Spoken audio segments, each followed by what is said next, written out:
আসসালামু আলাইকুম। তো আজকে সকালে টি টেবিলের কাজ ধরলাম।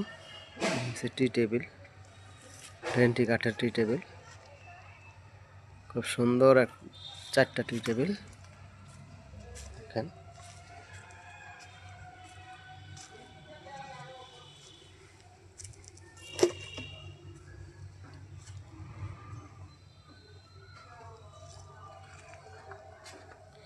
এই একটা আছে টি টেবিল, লেকার পলিশ করা।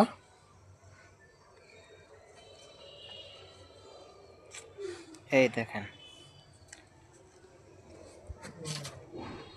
এই হচ্ছে সাইড, এই সাইড, এই হচ্ছে উপরটা। কেমন হয়েছে সবাই জানাবেন, ভালো হোক খারাপ হোক সবাই জানাবেন। ইনশাল্লাহ আবার দেখা হবে।